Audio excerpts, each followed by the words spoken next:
In this video, we will demonstrate how to create a project located on your local hard drive. Select File, then New, then Project.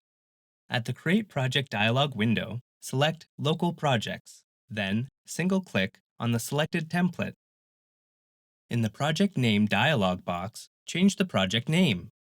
Under the Folder dialog box, click the ellipsis icon to set the project location.